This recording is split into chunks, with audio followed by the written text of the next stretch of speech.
Welcome to Talaterra, a podcast about freelance educators working in natural resource fields and environmental education. Who are these educators? What do they do? Join me, and let's find out together. This is your host, Tania Marien.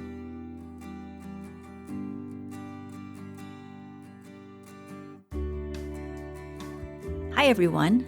Today I'd like to invite you to join us on the newest initiative over at Talaterra. This new initiative is based on what I've learned through my work. And here's the big takeaway. Not everyone identifies with the label of environmental educator.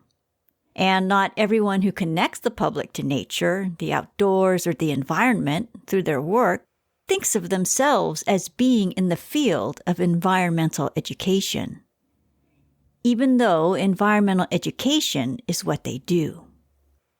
Now, I can see why this is the case, because the phrase environmental education stirs up a particular kind of imagery.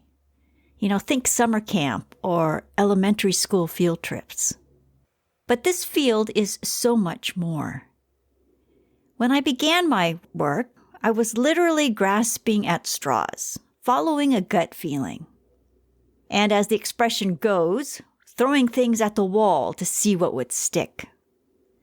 Well, plenty stuck. I know that more people do environmental education than you might think, and that plenty of it happens outside of the field. Because of this, I'm launching a book club for environmental professionals. This club won't be just about books, though. It will also be a place to talk about journal articles and other publications worth talking about. This club will also be different in another way, in that a different person will lead each session. This person will guide the conversation around the book, the journal article, newspaper article, or other publication of their choice. The only requirement is that the material being discussed relates to the field of environmental education or to some aspect of working as an independent professional in the field. I will kick off the first conversation, and during this conversation, we'll look at a paper about environmental education providers, both large and small, traditional and non-traditional, and how they might benefit from knowing about each other. Some of the points made in this article are relevant to how independent professionals move through communities. If you'd like to join us, please do. You'll find a link in the show notes of this episode. And at our first gathering, we'll also schedule future conversations. By the way, this book club has a name. I'm calling it BEAM, a book club. Why BEAM? A beam is a support structure. It's also a ray of light. The purpose of this club is to add new dimensions or fresh perspectives to the practices of those who work through communities, strengthening environmental literacy in their communities.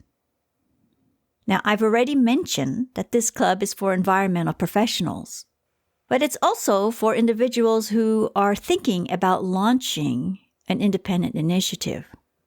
And it's also for other environmental professionals from other fields, those individuals who do not think of themselves as environmental educators, and those who do environmental education but don't call it this.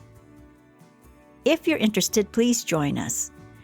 Click on the link in the show notes to learn more, to register, and to download a copy of the open access article we'll be discussing. Hope to see you there. Thank you for stopping by today. See you next time.